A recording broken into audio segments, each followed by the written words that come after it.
Yes ready 3, 2, 1 start. बाल गंगाधर तिलक का जन्म 23 जुलाई 1856 को भारत के रत्नागिरी नामक स्थान पर हुआ था। इनका पूरा नाम लोकमान्य श्री बाल गंगाधर तिलक था। तिलक का जन्म एक सुसंस्कृत मध्यम वर्गीय ब्राह्मण परिवार में हुआ था। उनके पिता का नाम श्री गंगाधर रामचंद्र तिलक था।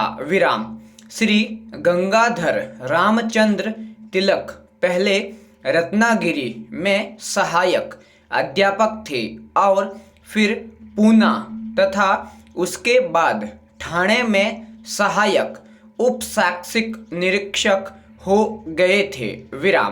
वे अपने समय के अत्यंत लोकप्रिय शिक्षक थे। उन्होंने त्रिकोणमिति और व्याकरण पर पुस्तकें लिखी जो प्रकाशित हुई। तथापि वह अपने पुत्र की शिक्षा दीक्षा पूरी करने के लिए अधिक समय तक जीवित नहीं रहे। लोकमान्य तिलक के पिता श्री गंगाधर रामचंद्र तिलक का सन 1872 ईस्वी में निधन हो गया।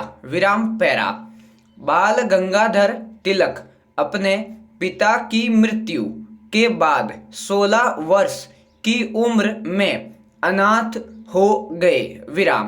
उन्होंने तब भी बिना किसी व्यवधान के अपनी शिक्षा जारी रखी और अपने पिता की मृत्यु के 4 महीने के अंदर मैट्रिक की परीक्षा पास कर ली। वे डेक्कन कॉलेज में भर्ती हो गए।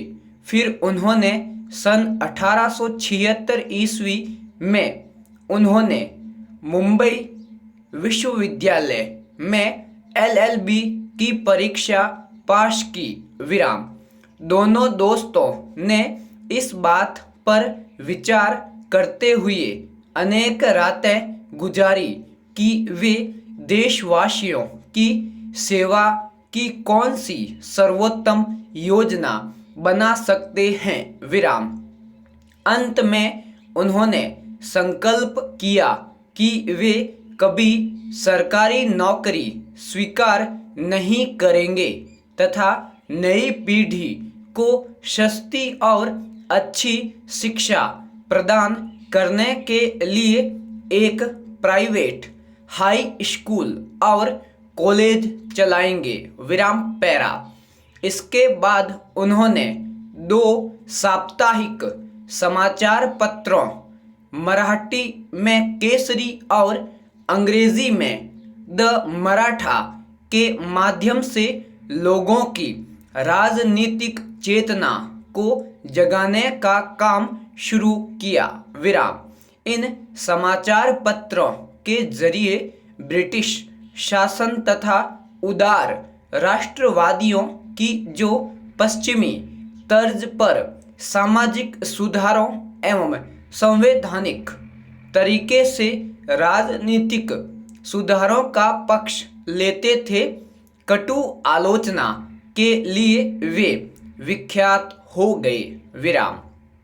भारतीय राष्ट्रीय कांग्रेस के नरम दल के लिए तिलक के विचार जरा ज़्यादा ही उग्र थे।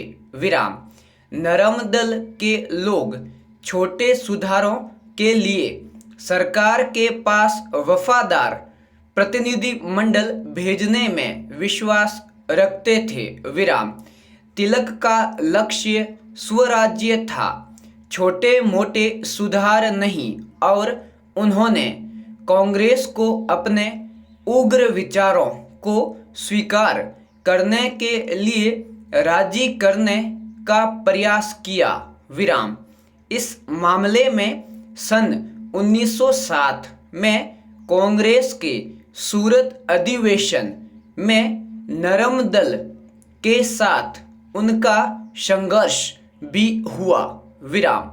राष्ट्रवादी शक्तियों में फूट का लाभ उठाकर सरकार ने तिलक पर राजद्रोह और आतंकवाद फैलाने का आरोप लगाकर उन्हें 6 वर्ष के कारावास की सजा दे दी और मांडले बर्मा में निर्वासित कर दिया।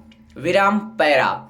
सन 1919 में कांग्रेस की अमृतसर बैठक में हिस्सा लेने के लिए स्वदेश लौटने के समय तक तिलक नरम हो गए थे। विराम। उन्होंने विधायी परिषदों के चुनाव के बहिष्कार की गांधी की नीति का विरोध नहीं किया। विराम। इसके बजाय तिलक ने क्षेत्रीय सरकारों में कुछ हद तक भारतीयों की भागीदारी की शुरुआत करने वाले सुधारों को लागू करने के लिए प्रतिनिधियों की सलाह दी कि वे उनके प्रत्युत्तरपूर्ण सहयोग की नीति का पालन करें। विराम। लेकिन नए सुधारों को निर्णायक दिशा देने से पहले ही 1 अगस्त 1920 में बंबई में तिलक की मृत्यु हो गई। पूर्ण विराम।